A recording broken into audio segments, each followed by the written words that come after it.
We pay much attention to diversity and inclusion, compassion and love, equity and fairness, accountability and integrity. So I'm going to use a video to share with you some of the stories of persons living with spina bifida and hydrocephalus, and within that documentary you'll be able to know more about spina bifida and hydrocephalus. What are these conditions? How do they look like? But as the video plays, please pay attention that these are congenital disabilities or congenital defects. Spina bifida affects the spinal cord, and hydrocephalus is excess water or fluid in the brain. So that's why you see children with big heads, and for spina bifida you might not be able to see it because it is hidden at the back, but you will be able to see the child presenting with hydrocephalus as an effect of spina bifida. You will see a child unable to walk independently because spina bifida affects lower limbs. Please, someone in the system, please play for us that video.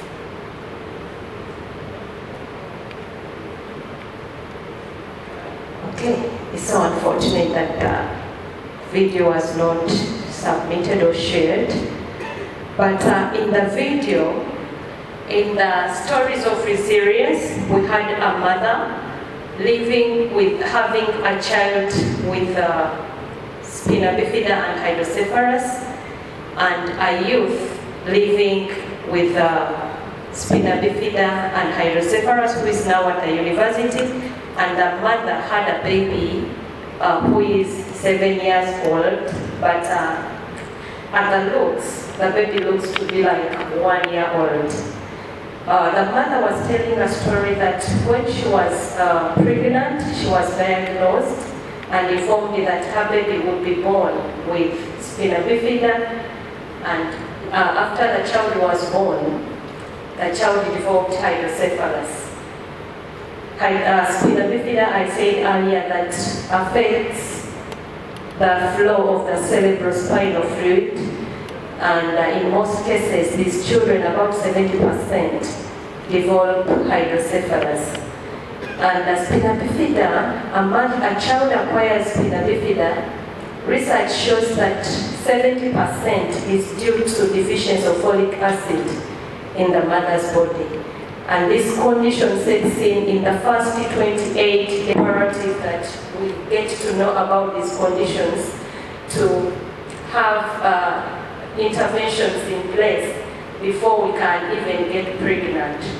So the mother was telling us that when she gave birth to this child, there was a lot of stigma associated to the condition. Her husband abandoned her because of the perceptions around the condition, and the community excommunicated her. She was emotionally affected. She sold everything that she had because she had to meet the high cost of having the child worked on. This child had to be operated on for them to correct the defect at the back around the spinal column. Then after they had operated the child, they had closed the back, she had to go and they put a shunt to drain the excess water in the head. All these costs are very high because in Uganda we have only 3 recognized hospitals, 2 government and 1 private, none for profit. And these are the children that come from very far to access specialized care.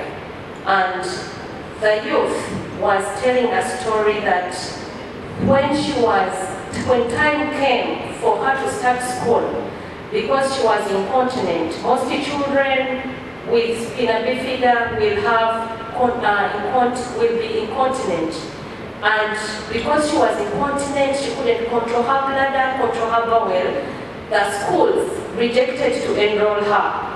And so the time to start school went far long before she was enrolled, because no school was willing to take her on due to the fear that other parents will take the children away from the school. She started at the age of about 9, that's when she was starting school, and it was not very easy for her to settle in a school environment. Reason being, she had to catheterize herself, but she didn't know how to catheterize herself, and parents could not walk a long distance to find her in school. 2, she was using a wheelchair, but she couldn't enjoy the school environment because the wheelchair could not, the school was not accessible enough for her to access other places. And 3, she had nowhere to, she had no person in the school to help her with catheterization. So she would go in one pamper, a diaper, stay in school for the rest of the day with a full diaper, poo-poo there, susu there, and she would smell, and no teacher would want to get closer to her. But when she got into contact later in her late primary stage, she got into contact with Shao, and she was trained on how to self-catheterize. The team had to visit the school to make sure that they are sensitized, they are made aware of how this condition can be managed in a school environment. And right now she's a very happy girl. I think you saw her here in a wheelchair yesterday. She's not afraid of sharing her story, and she's at the Guilty Council at the university. So that is how the association has been working with communities to empower children, but also empowering the caregivers. We empowered the first caregiver, and we opened up a community-based support hub where she's working as a focal mother to counsel other mothers and to also help those who come to the center to access services. And she's our champion, and she has really forgotten about the tears. The condition has not gone away, but we are training them on how to manage themselves and how to live an independent life, but also a productive life. So those are the stories that you missed. It's so unfortunate, and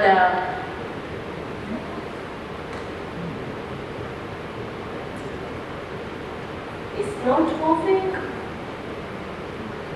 Okay, so our efforts in trying to address all these challenges, we have thematic areas that we are focusing on as an organization, and one of the thematic areas is human rights advocacy and organizational strengthening for improved ability of persons with disabilities to claim their rights.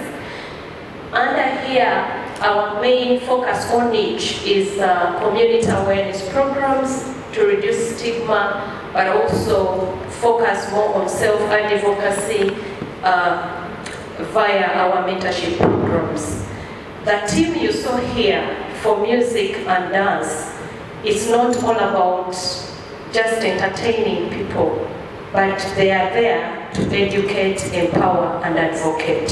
So we use music to help them learn better the concepts around disability and their rights, but also to build their esteem as persons living with disability. The second thing is health and rehabilitation, where our aim is improved uptake of quality, inclusive health and rehabilitation services and practices by persons with disabilities. And here we focus more on conducting workshops and establishing support groups for caregivers to manage care for their children at home.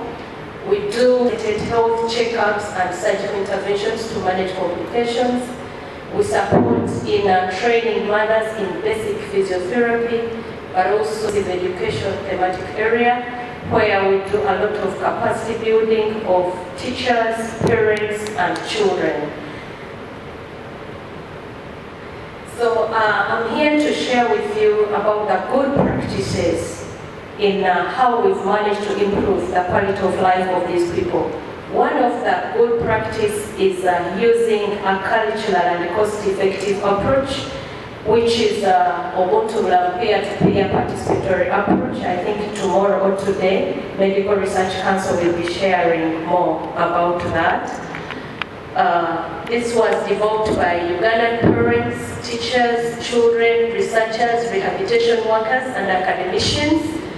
And it is based on a Ugandan philosophy of belonging and uses a peer-to-peer support method to improve inclusion in families, schools, and communities. And so it involves training of teachers, parents, and children. The approach, therefore, has the potential to increase participation and promote a sense of belonging in the wider community, promote acceptability, sustainability of the interventions, and foster synergies and integrate stakeholders' roles for continuity. Then I'll not say much about music and art. It is another approach that we are using to empower persons with disabilities. We have different teams in East, West, North, and Central region, but we are using music and art. And we have realized that it has a potential of building resilience, fostering self-esteem among these people, and also educating the public. Because just imagine if you sat in a vehicle and it played that music from Entebbe to Kampala, you would get to Kampala with a changed mind when you're listening to such educative words. In the photo are the children on stage performing at the different events. And the last one is community-based support hubs. We realized that our parents were failing to return back to review because they needed specialized care, which was 1,000 miles away from their families, and accessing services from this specialized hospital would take, like they would be in a queue for a long time and they could not be admitted on the ward. So parents would fail to return for review of their children. A child is operated on for spina bifida and they are told to go back to Kamwenge and then return in 2 weeks' time. Most of them would never come back and they would get lost to review. So we established a model community-based support hub where they are able to come. We accommodate them. Through that center, we are coordinating care because spina bifida and hydrocephalus are multidisciplinary conditions where a parent needs to see several specialists, occupational therapist, physiotherapist, and neurosurgeon, and all others. So because of that, parents would get lost in the middle. So our center coordinates care, accommodates them, and empowers them in one way or the other. Those are some of the children we get at the center. You can see them, they look to be critically sick, but they are not critically sick because they have been managed and they were at our center waiting to be reviewed. So a call for action is roll out community and home-based care guidelines for neurotube cases. Because when you look at what is out there, we lack information on how children with neurotube defects can be managed, and also foster and facilitate community-based support groups to offer emotional and practical support. Support groups are doing an amazing job in improving the quality of life and demystifying perceptions around disabilities. So ladies and gentlemen, as we look for resources, let us look for resources to empower support groups in our communities. Thank you so very much. My name is Anita Nyanzi. I'm the executive director of CBID. How many people in the room like red color? One of our partners that CBM gave us notebooks that have red. You know, when you put on red, you somehow look energetic, attractive, excited. It shows love, those who celebrate Valentine. That picture you have when you like red, that's what our bodies want. Yes, that's why we are here to see how we improve the wellness of sickle cell disease carriers and those that are disabled. zero blood makes you disabled, as we'll soon see. Yeah. I'm a mother of 2 boys, both of them are sicklers. The first one is called Ronald, but the red comes after Ryan Seremba, because sickle cells made him a disabled. He had, when he was born, 2.5 months later, he was a nice baby, very handsome. But 2.5 months later, late in the night at about 1 a.m., he starts convulsing.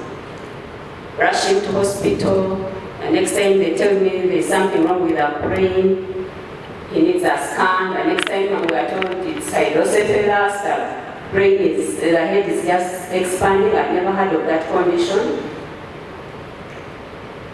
Along the way they tell us it's because he's a sickler and now the nerves in the head burst and that's why he has water in the head. My goodness, this was too much. So we are here to see health equity with a focus of persons living with sickle cell disease. You may be wondering what is sickle cell disease. It's an inherited disease that comes from our genes, depending on how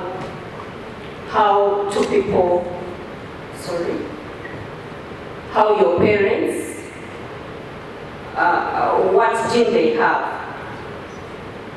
So there is deficiency in the hemoglobin that affects the cells, such that they start sickling, they become cupped, and oxygen can't move properly in the body.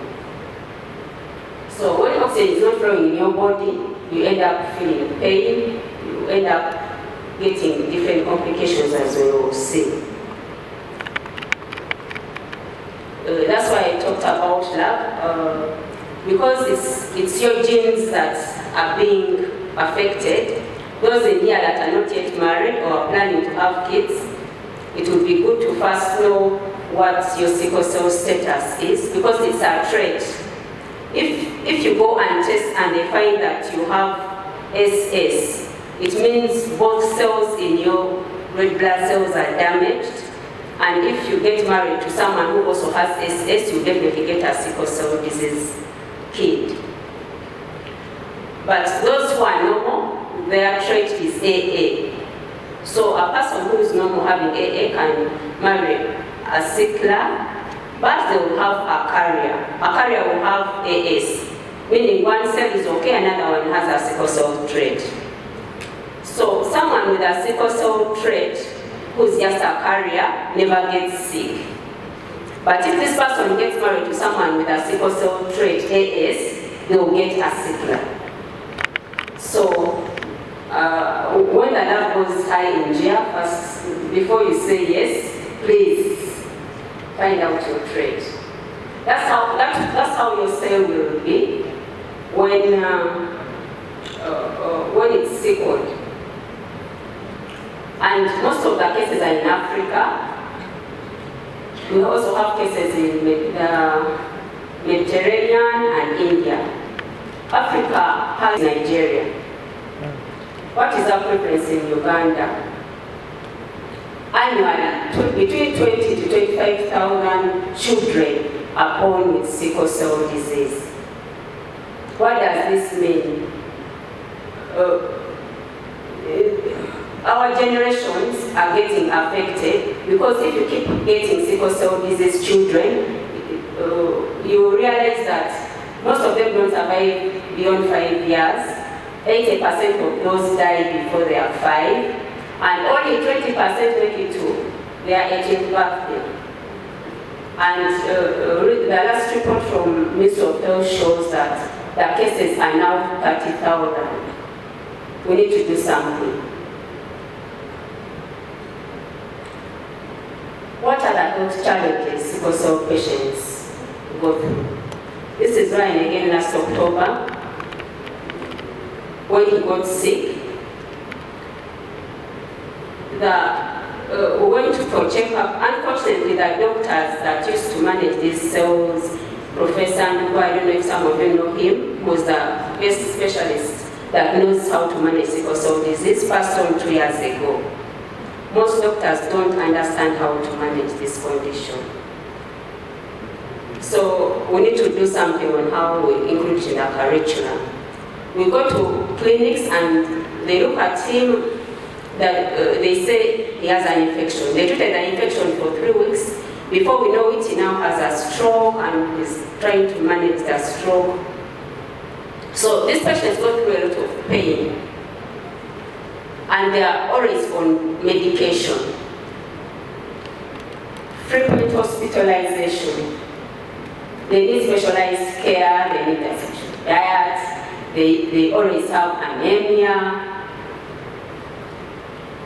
That's why sickle cell is considered a disability, because from all those sickle cell effects that come along, from strokes to hydrocephalus to delayed milestones to stigma and rejection from even family members, you realize that most of the parents that have sickle cell children, the men run away. They are single parents. And this stigma also happens at the health care centers. We go to this hospital in a wheelchair, they'll first tell you, please take this boy to that room. They want to just hide the kid. So stigma everywhere for sickle cell disease patients. How should we manage? Sicklers require a good diet. They take routine medication. We put some of the key medications near our banner there, you look at them. We need to start with fruits in the morning. It's a routine. You need to clean that. Natural remedies be a solution. We need research. I'll just give you an example of this powder. You see here, the sickle cell powder. It's an herbal. When I started giving it to our kids, they got the highest HB they've ever got. Brian had 9.8. HB shows blood levels. Health equity. How do we ensure that everyone has a fair and just opportunity and be as healthy as possible? There are, of course, disparities. I've mentioned some of them. There's limited awareness. There's lack of medical insurance. The insurance companies don't want to touch chronic diseases. This still talks into it. They need to access care. They need quality care. And because of the expenses in managing the disease, you are not able to meet some of these costs. We need a hybrid approach. We need a policy and advocacy drive that advocates for care for these patients. And most importantly, the good thing the Ministry of Health here has a center for sickle cell, a special clinic for them. But the numbers are growing and the management is impossible. You spend a whole day at the clinic. Meanwhile, the pain the kid is going through and the hassle is just too much. Are we able to collaborate? Partnerships that will drive a better health environment and wellness for sicklers. We need research drives on natural remedies. I know the medical team doesn't want to hear anything about medical remedies, but some of these are working and helping sicklers have a better life. Awareness campaigns are a must. Just give me 1 minute. Because of the need of health equity, the RED Foundation falls in place to tackle some of these health disparities that sicklers and the disabled go through. We are just 3 months old, but this is our drive and our objective is that sickle cell awareness becomes known in the country and Africa, to have support to access remedies that manage sickle cells, access to devices. Most of them get damaged in organs and etc. How do we help to have research done and get solutions that will help Africa cell generations? Let's drive health equity and save next generations, because if we don't control sickle cells and its management, we are losing lives, and you might not have a grandson or daughter. Thank you.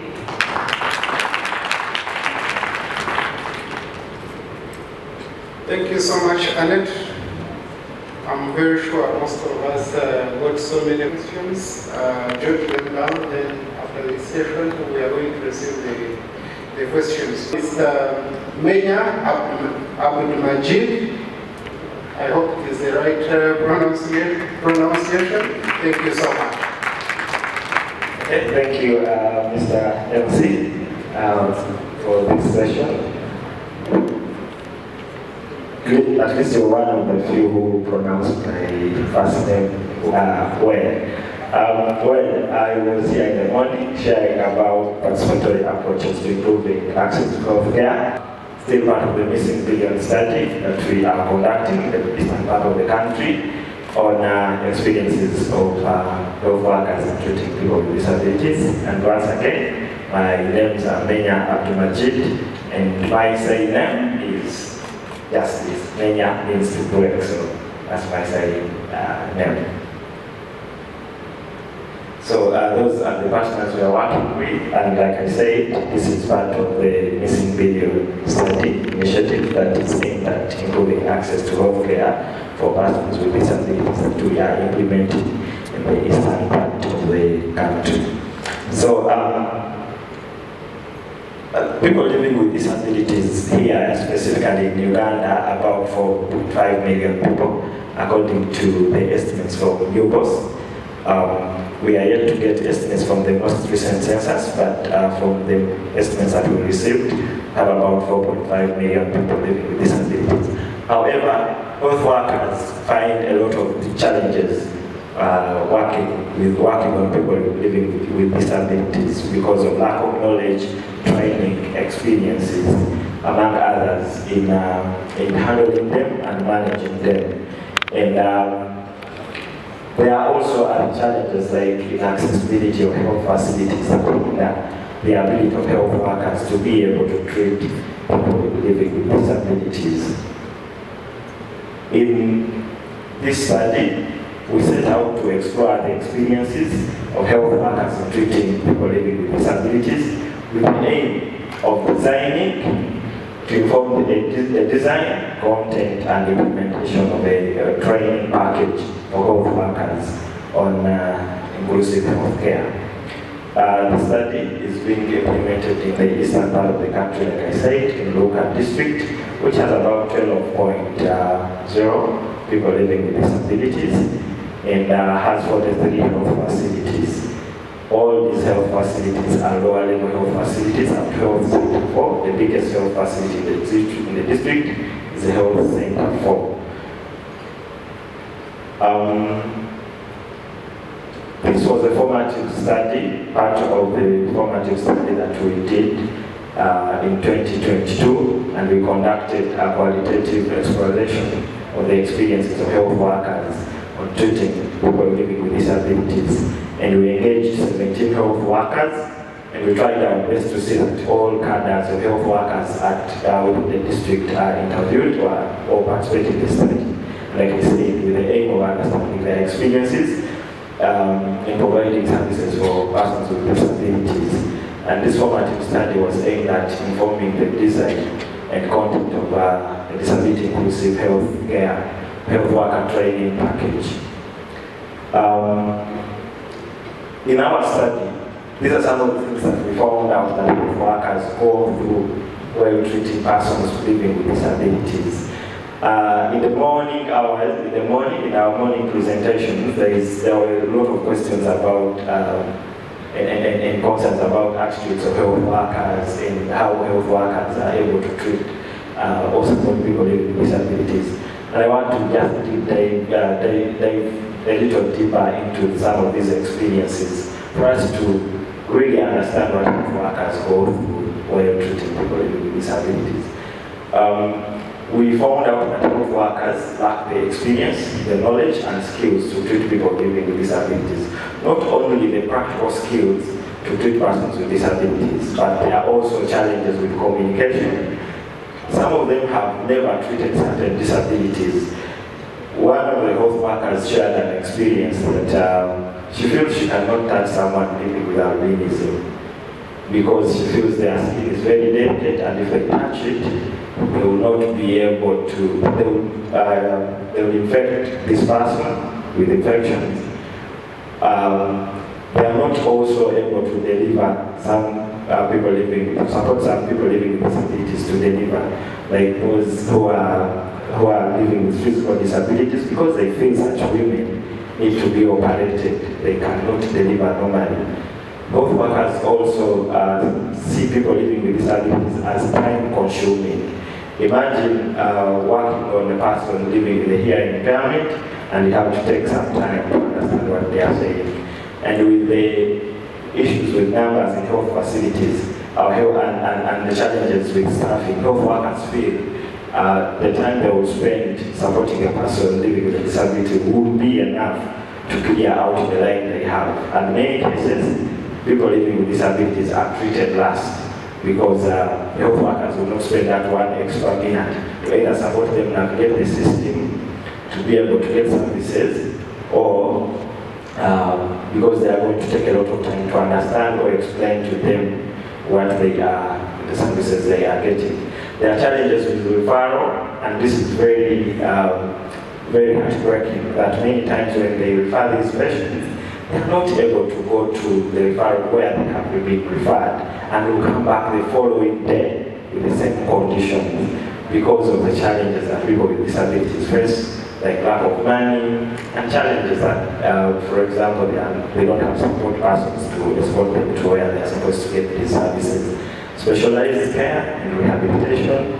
This district, like I said, the biggest health facility there is a health center 4. And at the time of this formative study, the district had only 2 medical officers.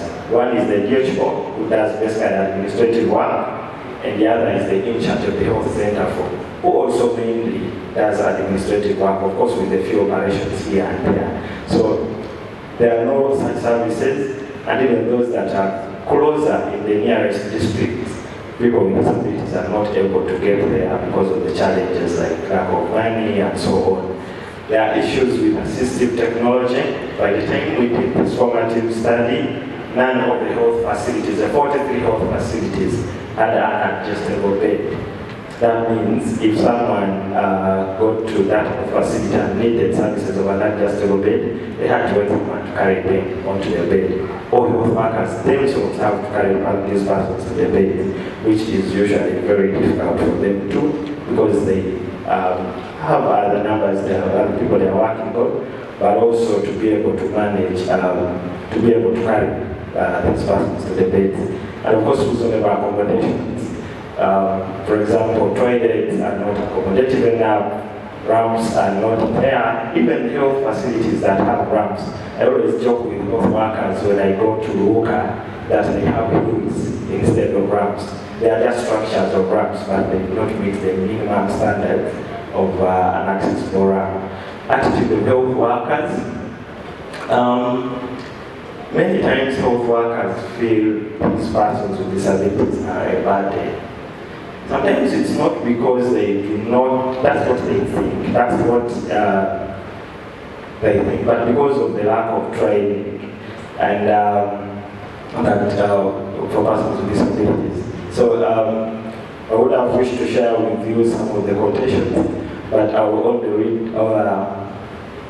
read this one. The language is on lack of experiences, knowledge and skills. The language is very hard to understand. Also for the deaf, so I have to come around to see that I communicate, and that have also understood, because in the medical profession you must explain well for one to make an informed decision. So those are some of the other quotations we had from the health workers. Like I said, we wanted to design a health worker training package on disability, and these are some of the preferences that health workers felt they needed to be trained on. They needed skills in handling persons with disabilities at a broader broadly, but they also specifically needed training in sign language because they get a lot of people living with hearing impairment. Integrated trainings on topics of disability in their CMEs, which was not there at that moment, and including training on inclusive healthcare in the training courses in their medical schools, so that by the time they get out, they know something about disability. What are we saying?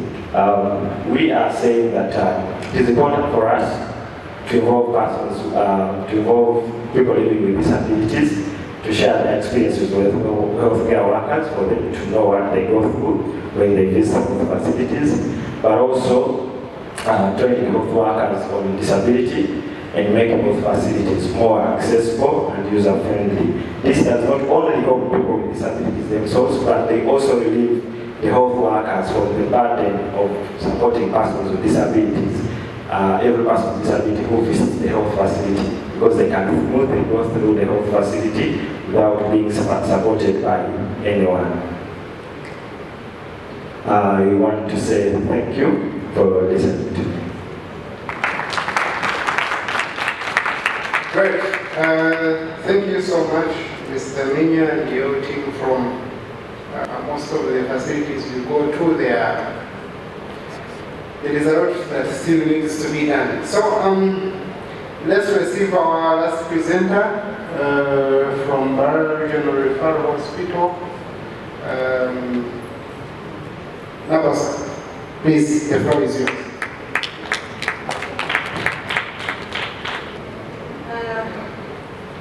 Good evening, ladies and gentlemen.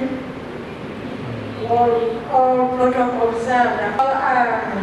I'm Nabas Ameri. I'm a principal physiotherapist who has been working at that level since 2008.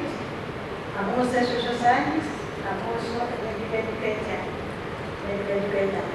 Mara Regional Referral Hospital is in the southwestern region, on Tabale Road, and it serves about 13 districts. And within those districts, within the region, we have several districts.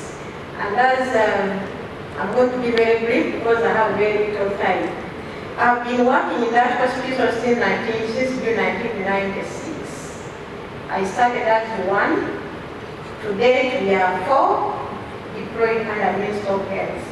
But we are also blessed to have some organizations joining us to a memorandum of understanding like MAST and Bethany Kids. So that's a very little brief. But Regional Referral Hospital, we treat inpatients, we treat outpatients, and on different days we have specialized clinics. We have adult neuro clinic on Monday, we have pediatric neuro clinic on Wednesday. Monday to Friday we treat musculoskeletal or condition, that's as outpatients. And we treat inpatients wherever they are in several wards. So my topic is the burden of rehabilitation in Barra Regional Referral Hospital and innovative practices.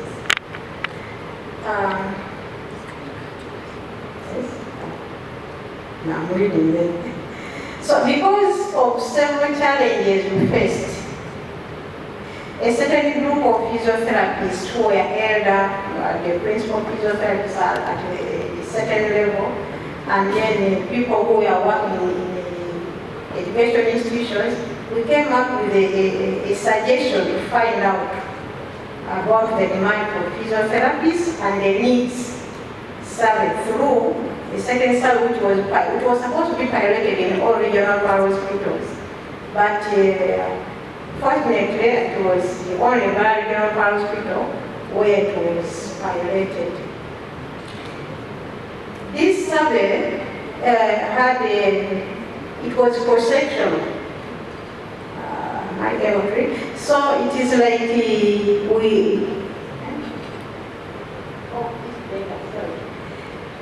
So we recruited several patients, inpatients and outpatients, and in the study we had the 1,709 patients were surveyed, inpatients and outpatients. 38 of them were new, 55 were reattendances, 7 of the people who were supposed to treat, they missed their treatments because of the shortages we'll find out later. 24 of the new patients were outpatients, 14 were inpatients. 29 of the reattendances were also outpatients, and 26 of reattendances were inpatients.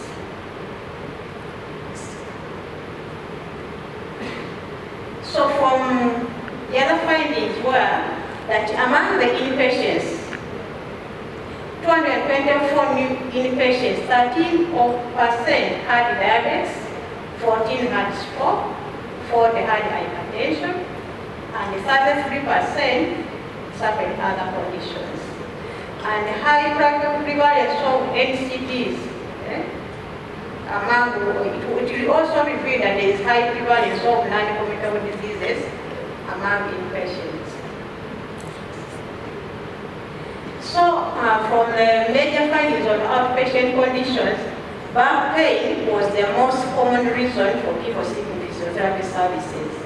And the causes of back pain majorly were degenerative diseases, mechanical or postural issues, prolaptic discs, and pregnancy. Then also, we had a neurodevelopment clinic which started in 2014. And among the people seen in the neurodevelopment clinic, we had cerebral palsy, spinal bifida, muscular dystrophy, and several others. And the major cause of cerebral palsy, my big concern, was birth asphyxia and prolonged labor, which to date it is a very big problem causing cerebral palsy. I think, yes. And among the neurodevelopment clinic, the common conditions were cerebral palsy, spinal bifida. You can see the percentages.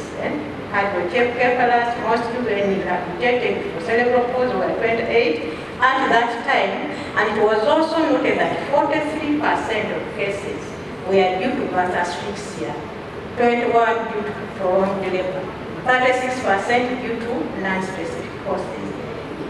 This situation has been changed. Now I'm comparing, this study was done in 2016. It was a 3-month study, and it was a survey, and it was 3 months. To date, the situation is the cases of cerebral palsy have increased because every week we are seeing between 25 and 30 children. So it means we have a very big problem still on. Next. Among the pregnant women, back pain cases were 85%, stress incontinence 9%, feeding edema 3%, and there's that breathlessness people get on exertion when try to do an activity. 2% had that problem. Next. Major findings in hypertension and diabetic clinics. 619 hypertension patients were seen with a higher prevalence in females, which was 68%. Did we skip anything? Can you go back a little? Yes. So some hypertensive patients also had stroke, highlighting a connection between these two conditions. Next. And the diabetic clinic data also shows an overlap between diabetes, hypertension, especially among the females. Next. So non-communicable diseases are the rise in the region. That is the discussion now. Non-communicable diseases are on the rise in the region, contributing to morbidity and disabilities, mortality also. Stroke is a leading cause of death in Uganda, with controllable and uncontrollable risk factors. For example, the aging population also poses challenges for health care, but physical activity can delay the aging process. We are looking at the problem and possible solution. So physical activity could prevent non-communicable diseases. Obesity is another risk factor for non-communicable diseases, and this will be addressed. We could get solutions. There's a challenge and we could find a solution. So if we could balance what we eat with physical activity and the right physical activity, it means the communicable diseases will be controlled. Recommendations. So if we could increase funding for rehabilitation services, and if we could review and improve staffing structures for rehabilitation personnel, if we could include rehabilitation course units in medical training programs, if we could educate the public on the importance of physical activity and the healthy lifestyle, and foster partnership to support disability prevention and rehabilitation efforts, I think we could move better into health population. There were also lessons learned. Non-communicable diseases are a major cause of disability requiring innovative interventions. Operational research and surveys can inform strategic planning. Policy changes needed to address constraints in rehabilitation service delivery could help. Lifestyle modification, like increased physical activity, can significantly improve health outcomes. Timely feedback and collaboration among stakeholders are crucial for successful implementation of health outcomes. So those are the references I try to reach.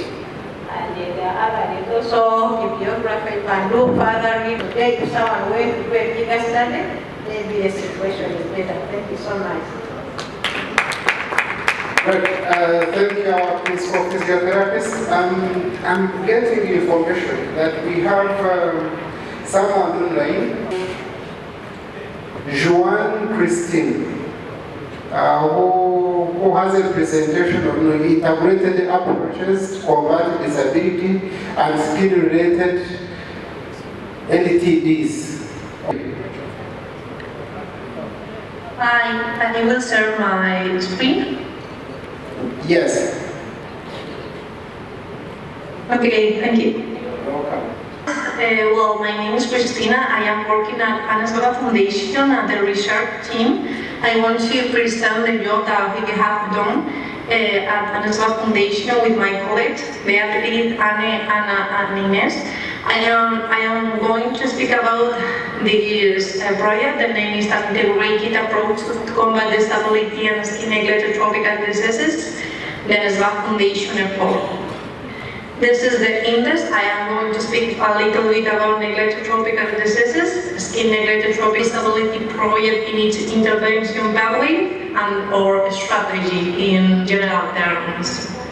Neglected tropical diseases are diverse groups of conditions of 21 that are prevalent in tropical areas and affect impoverished communities. They are caused by viruses, bacteria, cystids, fungi, and toxins, and they affect more than 1 million people. And the number of people that need interventions are around 1.6 billion. This is the map of the distribution globally of neglected tropical diseases. As you can see, they are located in a region in tropical areas, in the south in Africa, in America, the South, and well. The skin neglected tropical disease are a group of neglected tropical diseases that are produce signs and symptoms on the skin. And the problem of this is that they are contributed to global illness and disability, and they affect people and often result in long-term disabilities. They have a significant impact on the health, economy, and socio-cultural of individuals that are affected, also families and communities. You can see here some of the signs or symptoms that will produce the neglected tropical disease, surely if they are not treated in time. Anasgava Foundation is an independent and non-profitable NGO that was founded in 1968 in Bilbao, And our commitment is the realization of promotion of the human right to health, and we are focused on fight against neglected tropical disease in sub-Saharan Africa. And our mission promote the integrated intervention approach. It means that we are not working in only one neglected tropical disease. We are trying to address more than one. And also the roadmap that was created by the World Health Organization, national programs, and Minister of Health in the country that we are working, and partnerships and other relevant field actors that are working on neglected tropical diseases. Along with skin neglected tropical diseases, we consider several cross-cutting issues that are gender. We are trying to integrate gender in all the projects that we are developing. Also disability, that is one of the most important things for us. We are trying to work with people with disabilities, and also social determinants of health, like education, healthcare, neighborhood, social and community context, and economic stability. We have also participated in some network and alliances like the Global Rurally Ulcer Initiative, NMM, InfoNTD, and other networks with the World Health Organization and Leprosy Research Initiative. This is a little bit our strategy plan. We try to, or the theory of change, try to address that individuals, families, and communities affected by skin neglected tropical disease in sub-Saharan Africa enjoy improving well-being with equal conditions and opportunities for women and men through the full exercise of the human right to health, and have achieved a sustainable level of social, economic, and environmental development that allows them to live a life of dignity.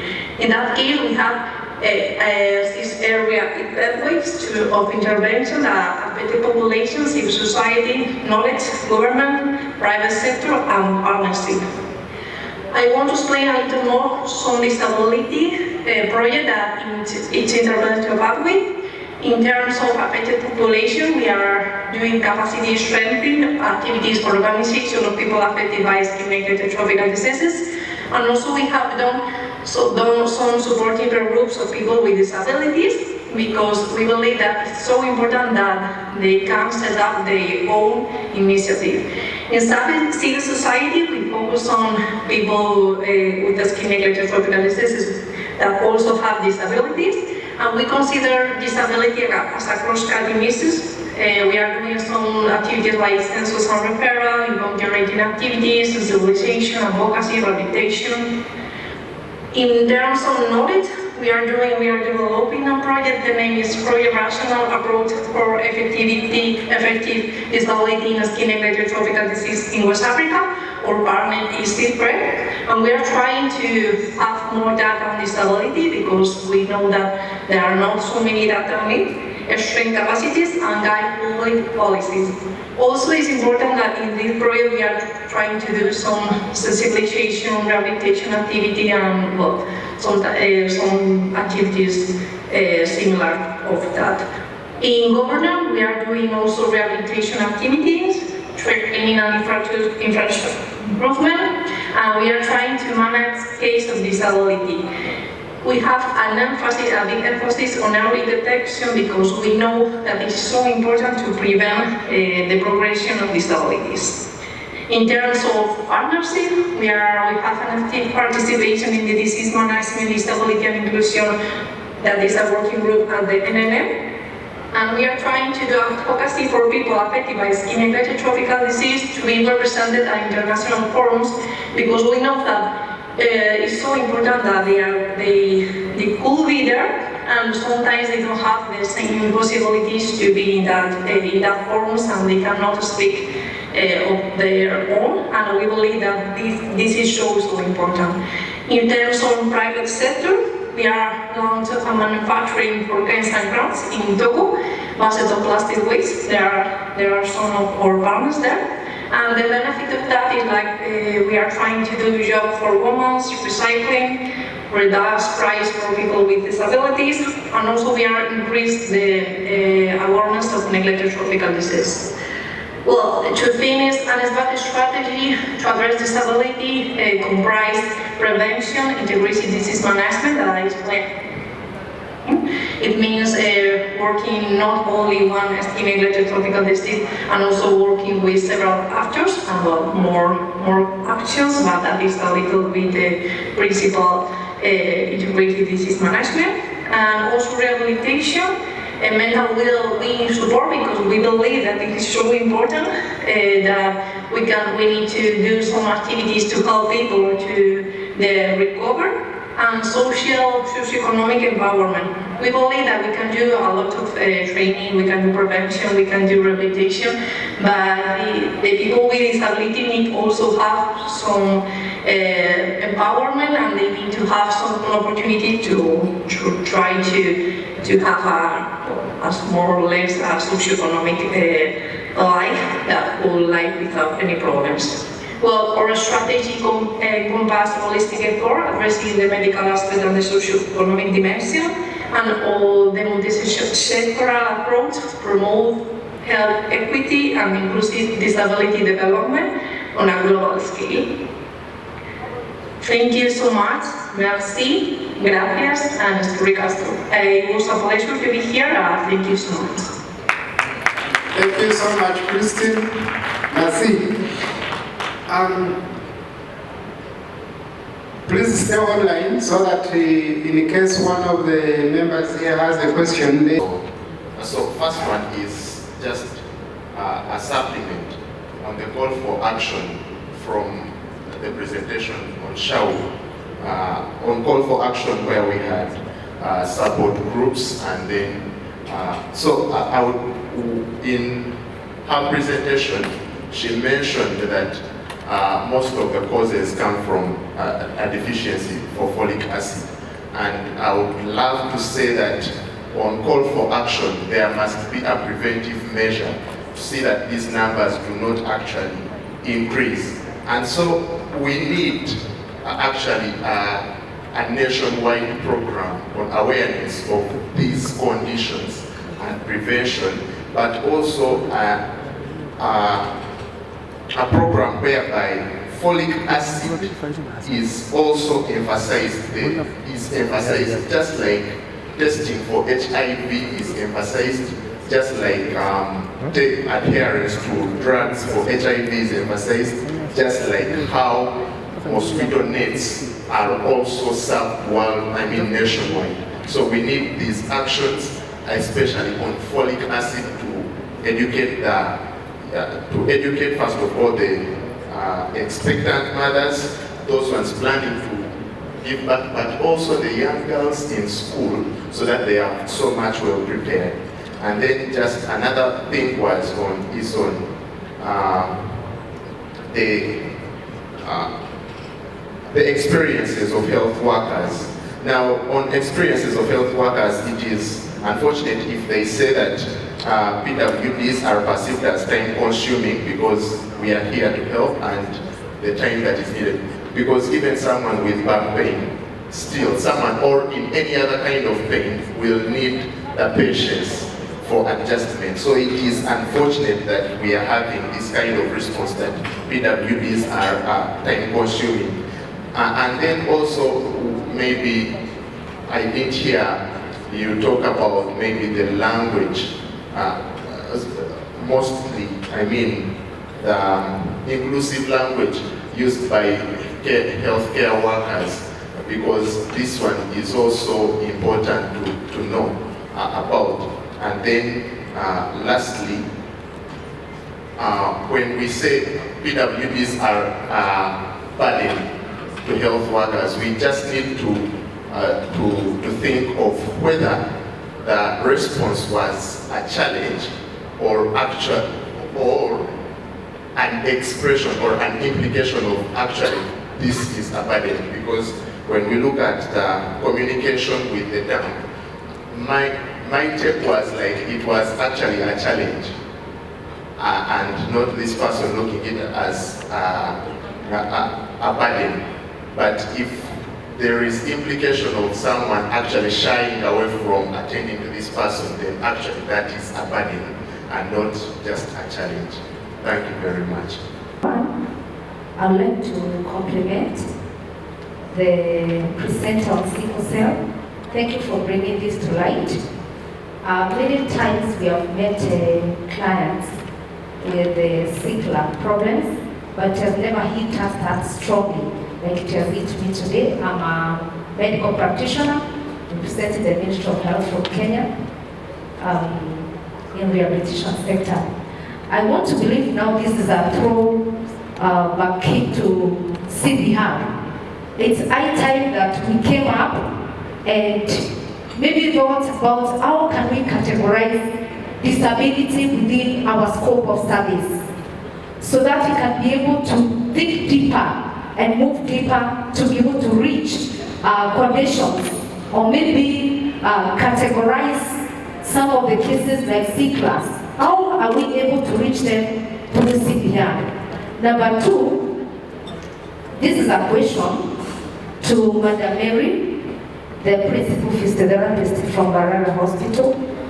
My worry is, we did a survey on physiotherapy. At the beginning of the survey, we can see that we have several other conditions that have been mentioned there, including disabilities like the NDDs, neurodevelopmental disorders.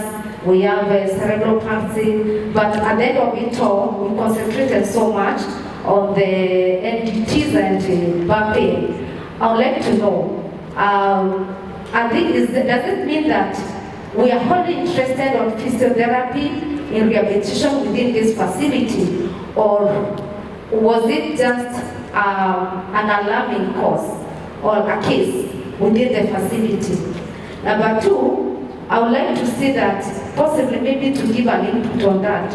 It's better for us to widen up our survey so that we can be able to get more gaps.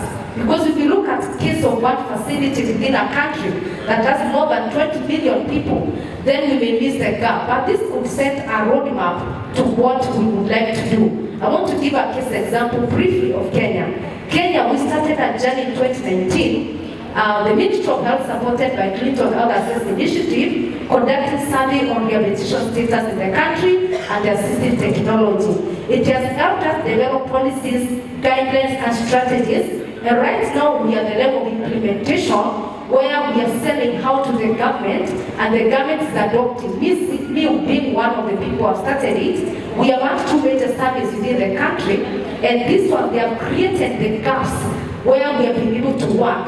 We have been able to reach over 418 facilities, especially last year, the last survey we had. And this one, we were able to get the real gaps within the rehabilitation and assistive technology in the country, and we were able to categorize the disability in different domains. So right now, at the table where we are sitting, we are not talking about just 3 key domains within the rehabilitation. We have expounded in where we have a great team that is working to be able to revamp rehabilitation services. So I request that it's good for us to be able to have a wider survey so that we can be able to get the clear gaps and have a roadmap where the government can adopt and support us. Thank you so much. Comment to both the presenters and the entire audience by way of encouraging ourselves. I think for most countries within our region, it's a social model. So in this transition, we need to transition with the right language. So I would like to encourage the House to Google or look up for what we are calling person-first language. For example, Mom was discussing sickle cell. It's very important when we are speaking to children that they do not think they are abnormal. So those words, we don't use them in the disability space. But in the medical space, they use such terminologies. But in the disability space, we look at language that dignifies other people, so that children realize that what I have is an impairment, and I experience disability because the environment has got barriers. And when those barriers are removed, I'm helped to participate meaningfully in a dignified way with reasonable accommodation at the at the same level with the other people. So I just want to encourage ourselves, please look up for what we are calling person-first language. A child with a disability, a doctor with a disability. I hear all sorts of terminologies. Everyone has his own way of how they want to call the other people. So let's be very, very cautious, because language drives our development. Language drives society. So I think it's important we begin to transition all of us into language that will encourage children to feel equal to others and not feel that they cannot, reach out for opportunities in life. Thank you. Thank you so much. Recently I was engaged in I had packed my documentary with all this information, but thank you for bringing it out. A presenter yesterday said that prevention is far way cost effective compared to treatment or management, and we all know this. But just to all of us here, ladies of childbearing age, it is very, very important that we start taking folic acid and eating foods that are rich in folate at least a month before pregnancy. And in Africa, we rarely plan for our pregnancies, so it's better you start taking these folic acid supplements. And if you're there and you have already given birth to a child with this condition like myself, I'm encouraged to take these folic acid supplements at least 3 months before my second pregnancy or next pregnancy. So the government of Uganda is doing great in rolling out a program. They piloted a program of distributing folic acid supplements to school-going children. And we are yet to get a report, but at least they are doing something. And in Uganda still, we have mandatory food fortification, and we always, in our advocacy efforts, we encourage the millers. Of course, it's for large-scale millers, but we are also advocating for small-scale mandatory food fortification, because the biggest percentage of the population feeds on, for example, maize flour that is milled by our local millers in our communities. Yes, so thank you so very much, but both conditions are preventable, and let us all be vigilant to taking all the preventive measures. Men, encourage your women to go for antenatal as well as the first trimester, but also preconception care should be given priority. Thank you so very much. Yeah, thank you, Brian. For me, I just want to encourage everyone that sickle cells is real, but as the RED, we are committed to give hope to sicklers in terms of wellness, and to work with any researchers to see that remedies are available to have these sicklers live a better life. Yes, in case there are any partners who want to partner with us, we'll be glad to move this journey together. Thank you so much. Into our presentation, I want to say that our presentation, and it's actually a paper that is soon going to be published, is talking about the broader experiences that health workers go, the experiences while treating people living with disabilities. Also to mention, like I said in our first theme that or area of focus on health workers' lack of knowledge, skills, and experiences to treat people with disabilities, that many times health workers feel they cannot, or they are not able to communicate with persons with disabilities. And that's where the challenges of how to communicate with people with disabilities come in. And this is majorly with people with communication challenges that they receive. The other thing on health workers see patients, rather people with disabilities, as a burden. This is an attitude that health workers have. But we also wanted to dig deeper to understand where these attitudes come from. Is it because that's what they feel, or it's because they do not actually understand people with disabilities? And we did find out that these attitudes come because of lack of knowledge, because they do not understand people with disabilities. And that hinders them from being able to treat people with disabilities, because when they see someone with a disability coming into a health facility, the first thing they will think about is the disability, not the kind of care this person has come to the health facility to receive at the health facility. I think that's what I can say about your two questions. Thank you. Thank you so much for the question about whether the SADO was to make an alarm, was an alarming situation or not. So honestly, I want to be sincere to say that in Uganda, government of Uganda had been trying to review the structure. In 2007, we had been proposing that the structure for physiotherapists would be maybe increased from 4 to maybe about 15 as a minimum at regional hospital. But up to that time, and to date, we are still 4. So there are efforts to do the reviews and to see how things can change better, to how we now personnel, but there are constraints here and there. So this survey actually was to help out to say, can we talk with one voice? So this survey actually helped us in many ways to identify gaps which are very common in all regional hospitals, because what affects the regional hospital also affects the other regional hospitals.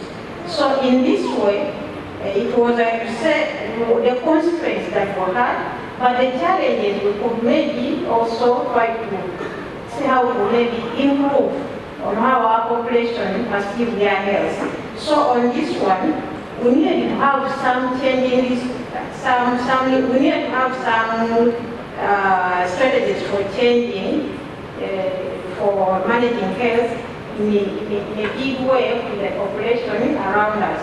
So that's how we have, for that reason, we were forced to write up simple leaflets and manuals, and just to say how can one prevent some of these disabling conditions. But these disabling conditions are yet to cause more disabilities, adding on what we have. So the main thing was, how can we help our population to keep themselves healthy? If one had an issue, how can you help yourself not to have any more issues? So that's how we developed the posters, the leaflets, of some people read my manual online.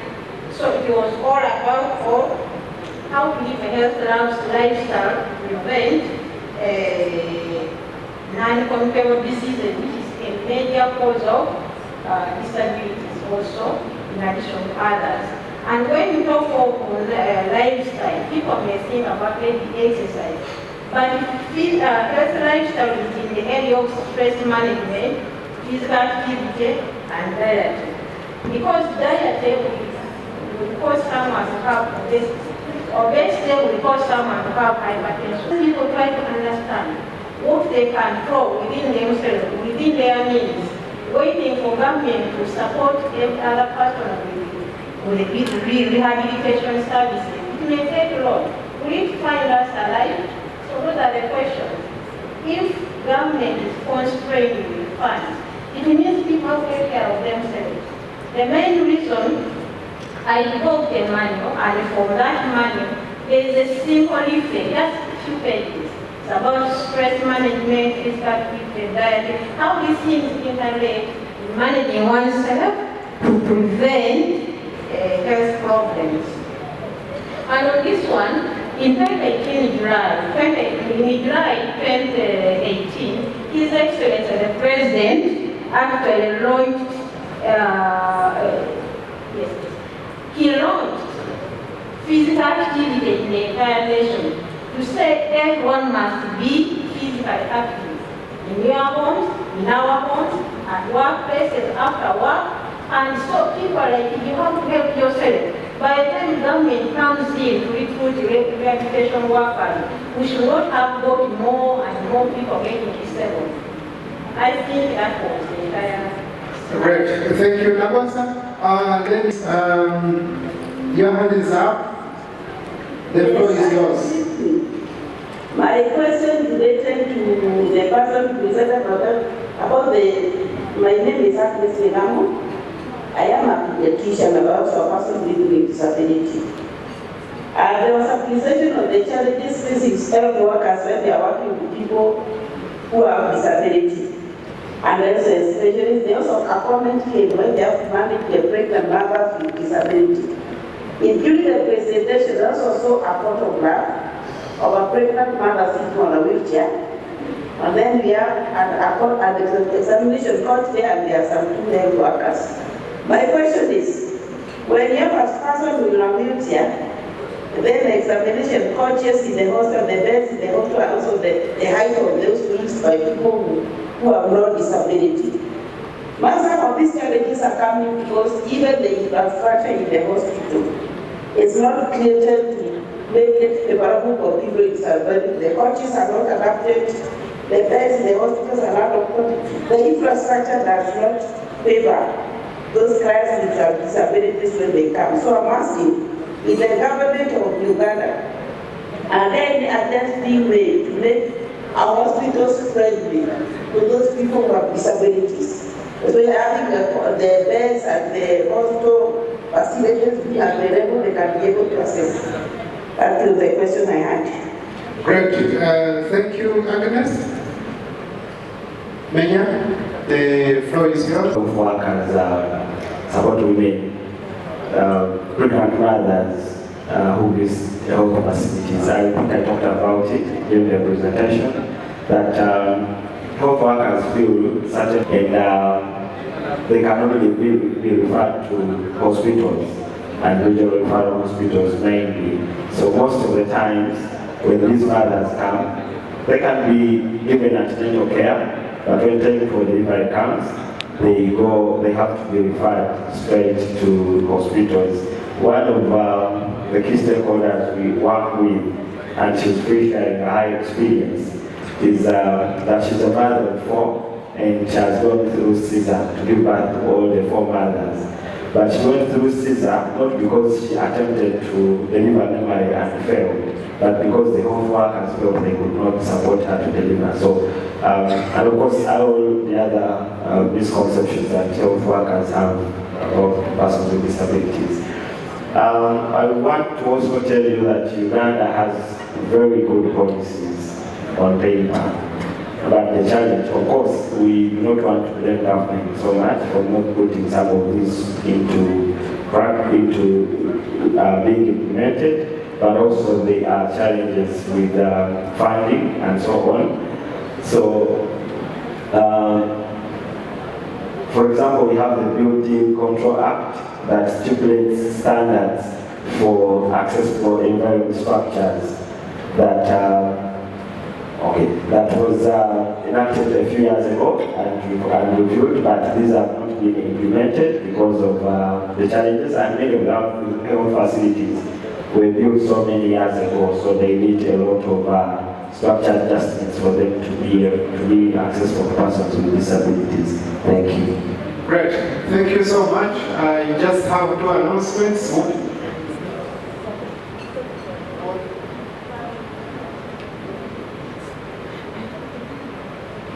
On the 25th of October, there is World Spinal Feed and Hydrocephalus Day that is going to be commemorated under the theme, Bridging the Gaps Together. So please, wherever you are, get to know about that. Then I would like to notify you that our evening tea is ready. So from here, you just get next to the next room. And approval of the audit report and approval of the new auditors. Proposed amendments to the Constitution. Appointment of an interim treasurer before the appointment of the new board. Any other business.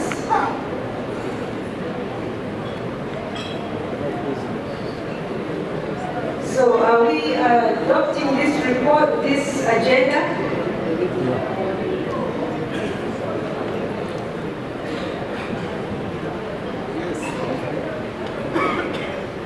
Can I have somebody move?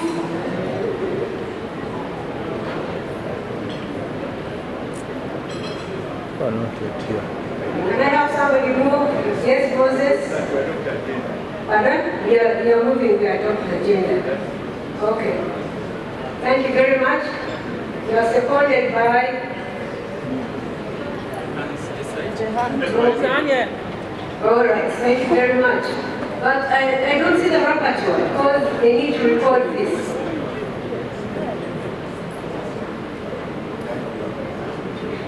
The other one.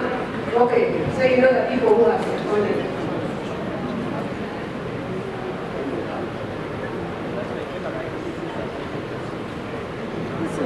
Let's start the opening speech. Yesterday, I chose all of us to have the rule for our colleague Gideon Muga from Kenya, our EC, one of our EC members who passed away.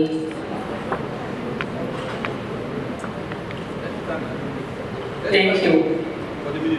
Dear Deputy Committee members of CBR Africa Network, dear members of CBID Africa Network, ladies and gentlemen, welcome all to our General Assembly. I'm delighted to see so many of you here today. And I thank you for your presence and commitment. We have an important meeting ahead of us, during which we will review the report, discuss our achievements and the challenges we have faced, and set our priorities for the future. This assembly is a valuable opportunity to take stock of our progress, share our perspectives, and strengthen our collaboration. First of all, let me highlight the highlight of the report we are going to discuss today. The last years have been rich in activities and change, and I'm proud to say that we were able to hold the 7th CAN conference, conduct institutional analysis on the transition from CBR to CBID Africa. This analysis was carried out in 4 different African countries: Togo, Egypt, Cameroon, and Zambia. This success testifies to our determination and ability to overcome the obstacles, but we must also be aware of the challenges we have faced. The report highlights the lack of financial resources, and it is crucial that we discuss this openly in order to find appropriate solutions and prepare for the future. Today, we will have the opportunity to delve into these issues in detail, share our ideas and concerns, and more importantly, focus on solutions, how we can move CAN forward. During this assembly, we will do the following agenda: preparation and adoption of previous minutes of the last General Assembly and matters arising. The report of chairperson, the Treasurer 4 years financial report, and balance sheets of the previous period and the budget for the ensuing period. approval of audit reports, and approval of new auditors, if necessary. We also propose amendment to the Constitution that is very important for us, and appointment of an interim treasurer before the appointment of the new board. And we finish with any other business. Dear members, your active participation is essential for making this assembly a true success. So, I encourage you to ask questions, make constructive contributions or suggestions. So it is through networking and exchange that we will continue to advance and improve our organization. I would like to extend my sincere thanks to the different individuals members, and EC members. Especially thanks to you, Caroline Maholo, who led the process of the organization of the 7th conference. I would also thank volunteers, personal assistants who have devoted numerous hours to this event. Thank you, all of you. Thank you once again for your presence and participation. Together, we will make this General Assembly a productive and inspiring occasion.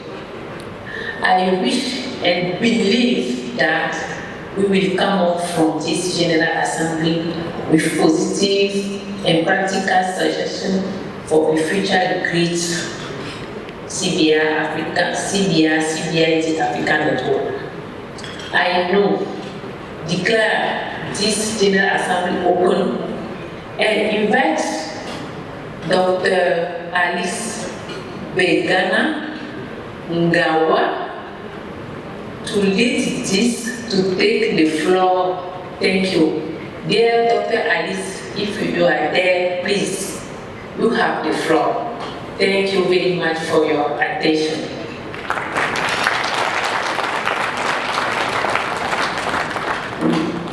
Thank you so much for supporting the team in all that we have been going through. So we are going to receive the chairperson's report. Carol will present that.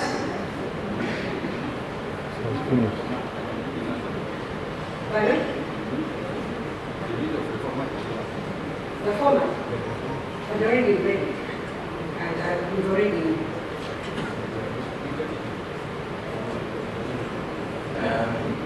I'm going to read the minutes for the sake of all of us, but the minutes are also projected on the screen, so those who cannot read from the screen, you hear the words as I read them out. I'm starting. Minutes of the CBR Africa Network AGM held on Wednesday, 9th May 2018 in Lusaka, Zambia. The community-based Rehabilitation Africa Network AGM was held on the sidelines of the 6th CBR conference held at Intercontinental Hotel, Lusaka. Opening remarks. The CAN chairperson, Mr. Musonda Siame, opened the meeting with a call to CAN members to reflect on the values of the network and work towards sustaining its impact and sustainability. He thanked the members for working hard to ensure that the 6 conferences were successfully held and that information sharing across the Africa region was enhanced and that visibility in the global CBR network for Africa was enhanced. He thanked the Organization of Persons with Disabilities who are leading in advocacy as there was an increasing shift using a human rights model from CBR. Hello? Hello? He thanked the organization of persons with disabilities who are leading in advocacy, as there was an increasing shift using a human rights model from CBR to CBID. He also thanked the committee that had served with them and wished the leadership that would be elected well. Elections. The slide, please.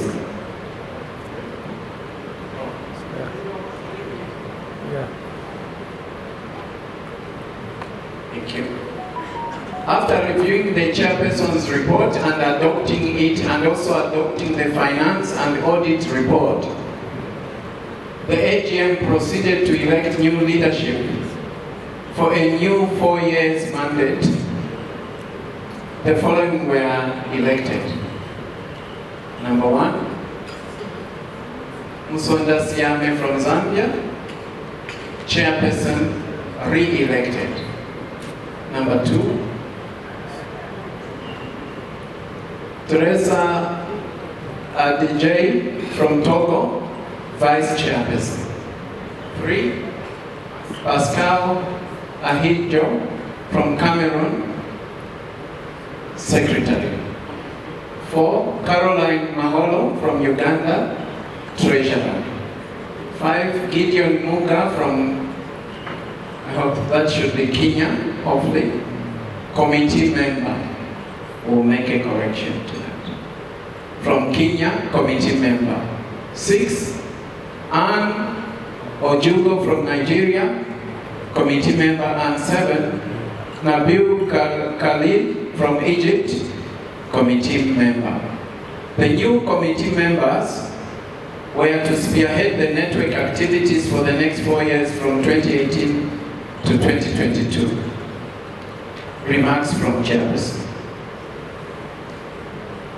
Speaking at the closure of the conference, Mr. Siame expressed happiness that the 5-day meeting brought about information sharing, renewing of alliances, networks and friendships. Mr. Siame said it is evident from the many presentations during the conference that shifting from CBR to CBID has started and must be sustained. I quote, "As per resolutions of the 2015 conference, I believe that the grassroots have not been left behind, and we look forward to enhance resilience that will enable persons, we have said, living with disabilities." We'll review that. "To absorb the many shocks," I think that should be shocks, "that society has brought before them." End of quote, he said. That was Chairperson Musonda. He said, as planned, the conference brought persons with disabilities, government officials, academia, program implementers, development partners, and various non-government organizations.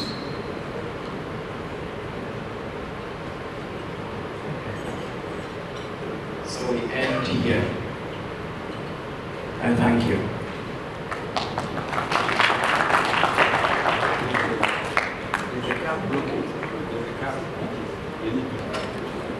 So those were the minutes of the AGM.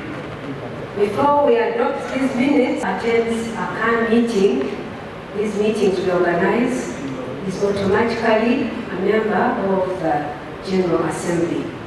So that's why we're all members of the General Assembly, because by virtue of attending the conference.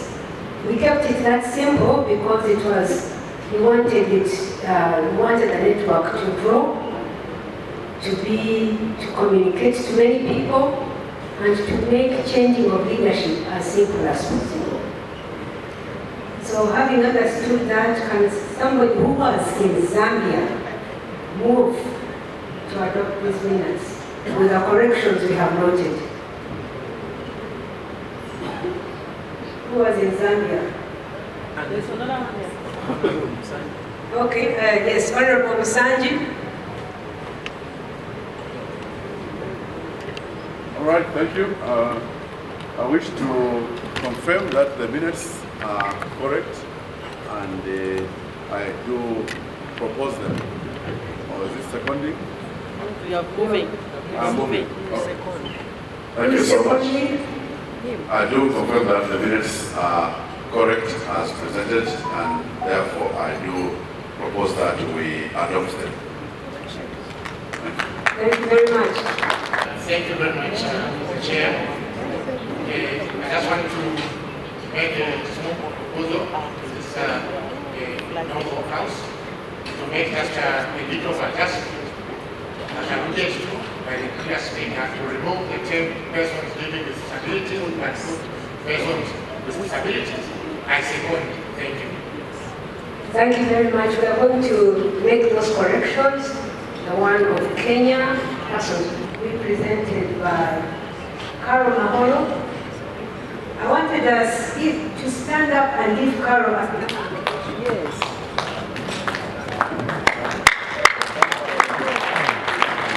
If it wasn't for Carol, I don't think we would be here.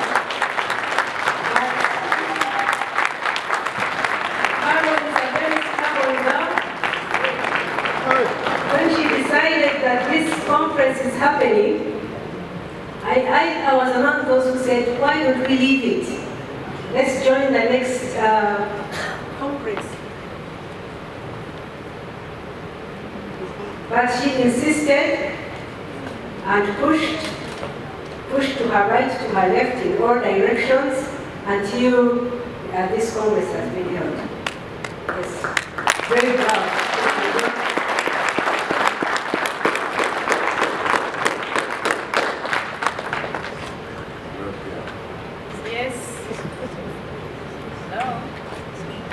Sometimes I trust my voice.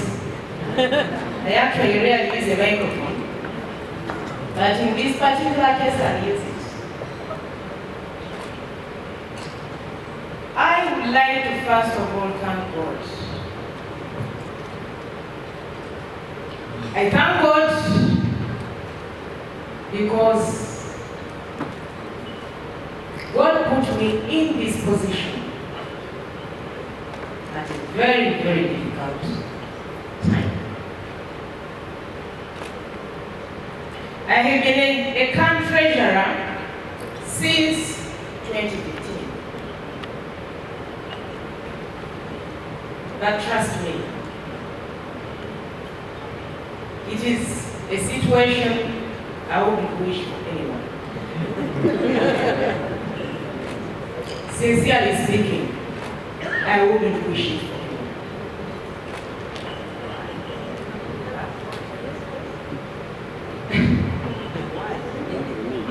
That is why sometimes when somebody congratulates me for this, I just want to break them. When I move, you see a lot of energy, but I'm broken. I am.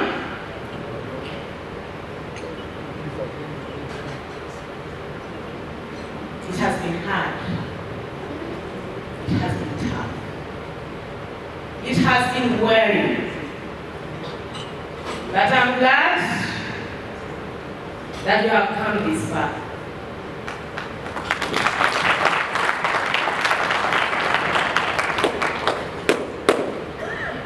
We are supposed to be attending this with a full executive board. Some were unable to come, and it's the first time it's happening. That you have a CAN conference with the EC members represented by one individual. Who would wish for that? The others are online. One of us passed on.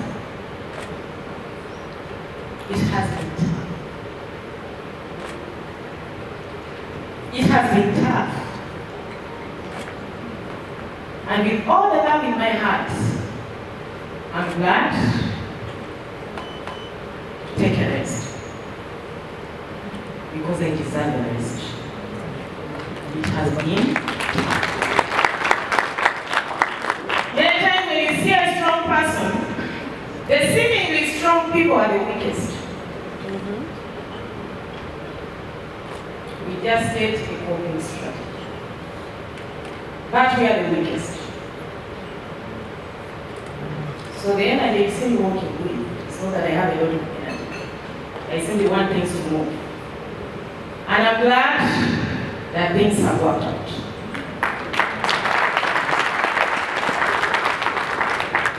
Like I said, I worked at a very, very, very challenging time.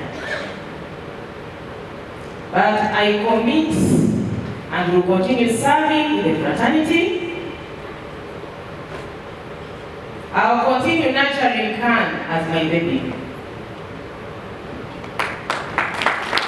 Because I took it on as my baby.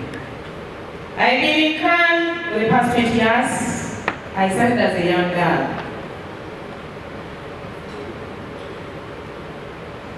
And I took the seat at a bad time. We rarely have conferences after this long period of time. Our last one was in 2018. We have never organized a conference without money. This one, everybody was scared because we did not have money. Who can have an event without money? It's by God's grace that we are. And I take this opportunity to thank everybody who has carried this load with me. When you want to survive, you have to identify at least a few backs on which you can ride. I've got a few backs on which I've ridden for this period of time. The first one being Zamo, the chair of the Continental Committee. Zamo is my friend. Zamo has given me a back.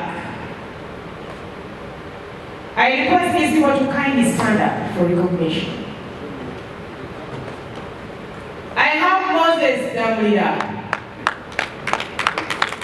I was his student at some point. Moses is my whole life. I teach with him, and I tell him that I use him to think. Because when you're taking a driving seat, you can never do everything 100%. However good you are, you create. You need somebody to help you digest. Moses, thank you very much. Victor, kindly continue standing because I'm also standing. Victor is another colleague in my department. Those who have been to the university, he's the only one, Chaco University. My office is our thinking office. And whenever we are there, even when I don't have classes, when they see me, I go there when I know Moses is there. And I go there when I know Victor is there. Sometimes we lock ourselves up in the office, we just think. Thank you, Victor. Thank you, Moses. Then I have two lovely mothers.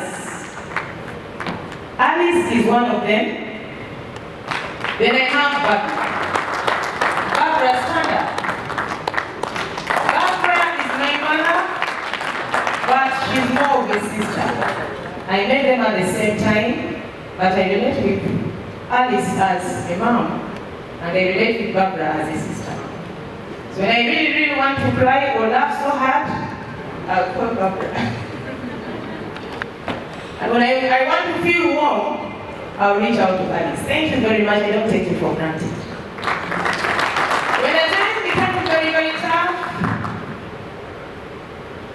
I have to reach out of desperation for a team. Michael, I don't know whether you're still around. Michael is here. Beatrice Guzu.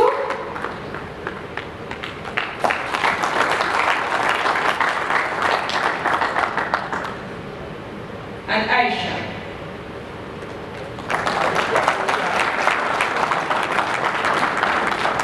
You have worked with me. You know, I'm very, very fast. And I'm very demanding. And I'm a perfectionist. Many times, and I'm sure some of you have heard me shout at you. I shout when I need to because I want things to be done.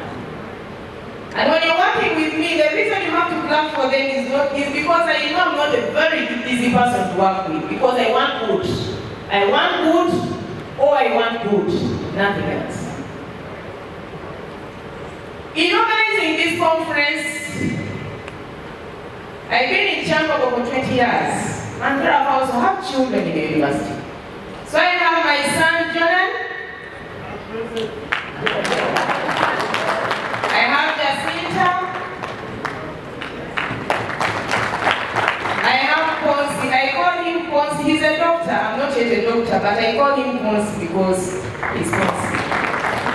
For the doctors, I hate using titles, and when I get my own, I'll not need the title because I exist as a person. And that is why I always want somebody to refer to me as Caroline, nothing else. When they call me madam, they remind me that I'm a lecturer. And sometimes it doesn't sound very, very comfortable. But I love my name Caroline because I am Caroline. The team I have named, I have pushed them. I have shouted at them. I have demanded. At some point, I felt so bad that I needed things to be done. And I really made Jonan spend his money to make ends meet. Thank you, Jonan. I don't take you for granted. I have other members in my department who have been very supportive, but those ones have given you their back. Before I start reading the report, remember we are marking 23 years of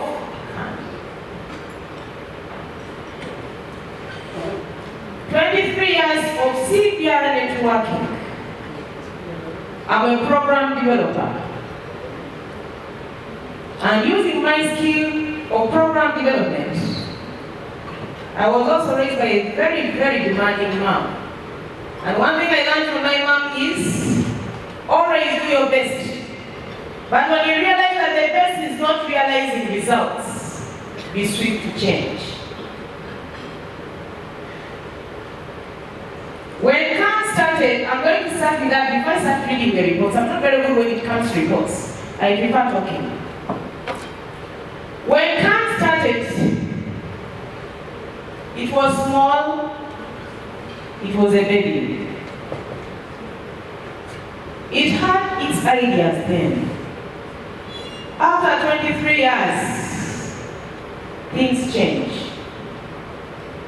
And one of the challenges we've experienced is attributed to the change in the environment in which we operate.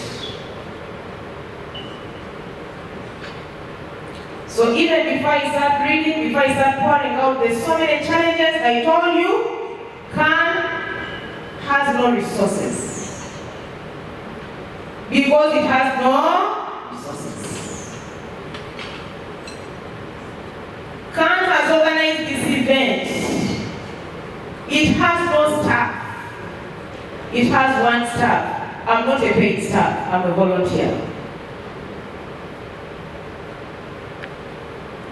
Because the executive position in CAN is not paid. It is voluntary, 100%. In this period, I've had an experience where we meet like we met, and I've always told all those I've interacted with that CAN belongs to all of us, but it belongs to no one.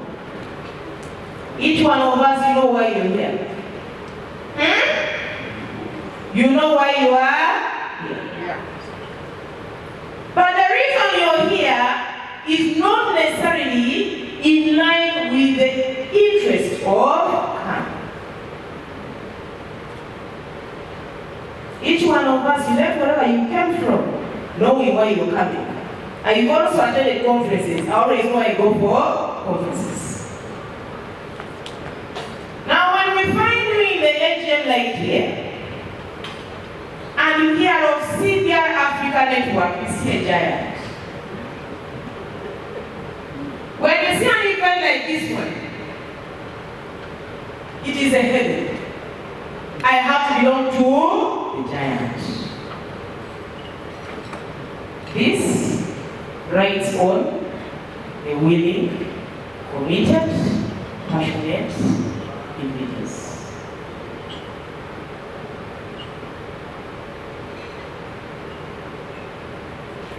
When CAN started 23 years ago, it had a home in Chambogo University, a very tiny room. CBI Trust was funding us, like they said yesterday. And the organization was operating with a very low budget.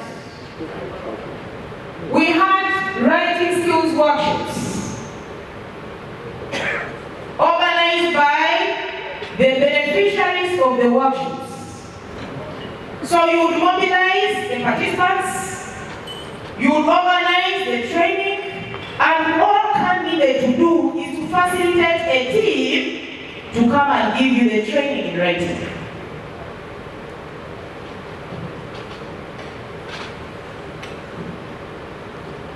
When I told you I'm a program developer, and unfortunately I'm a teacher. And among the courses I teach is management. And in management, among the principles of the group, we always say that people always value what they contribute to. Because you mobilize, because you invested the resources, you have to continue writing because you made a contribution. So CAN wouldn't have a lot, you would have spent, and you would die for the little money you have put in, and you would get results. A time came, I'm sorry I have to read it. A time came when we had to change. That is the time I came into office. My way of operating is cut, cost, because I hate loans. Now a time came where people who come into our lives, and you see CBR Africa Network, and you see this, you see money. And because you see money, you start thinking of setting up an international office with international operations, and yet you're not increasing your output. So the moment you increase your expenses, challenges come. But as a woman, I also know that if you see a husband who is wasteful, and you tell him and he doesn't want to add here, let him spend until you run short of money, you experience a life without money, and then you wake up. It works. It works. You suffer, yes, but it works. Because you also wakes up the fact that it's later I'm totally empty. I have no money because children have to go to school, we have to eat, but there is no money. Won't you wake up and look for the money?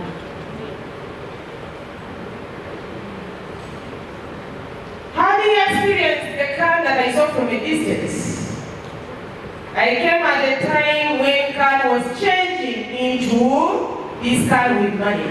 So you hire an office, you hire expensive personnel, you spend the money, you can't produce results. For a long period, my cry was results. Because as a person, I want results. You are here because of this conference, because I wanted a result. Am I communicating? Yes. A result is not on paper. A result is not in a promise. A result is in what you're seeing today. That is what I want. And that is exactly what CAN means.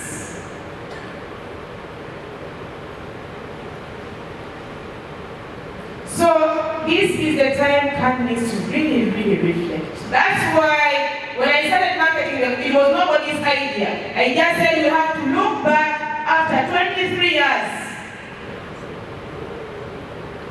What CAN was at the beginning, with the humble office and secretariat, to what CAN was when we needed to mind the international standards because we are an African network, to now that we are the way we are. And I also want us to use this as an opportunity to transform. As a person, I hate tears, I hate regrets. Because those pull me down. And I don't want to be pulled down. You have seen how stressed I feel. It's because I've had experiences that try to pull me down. But I refuse to go down. And CAN shouldn't go down. That is the inner truth. So it's not a bed of roses. It's not easy. But I happen to be the one in this position. And somehow I've had to survive in this position. And somehow I said I have to take it to the end because I'm a person who doesn't give up. Even when the whole world is crashing on me, I choose not to give up because I'm a resilient expert. And a good one has to practice what they teach or what they spread. So I refuse to go down. I cry, I fall, I get hit, but I refuse to go down. And CAN should not go down. CAN should not go down.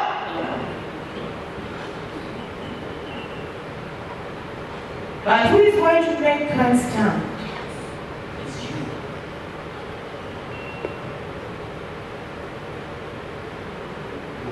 Like I said, when we come to elections, they practice, I experienced it twice. So we tell you, sit in your regions. Give us a person. Usually the hosting country takes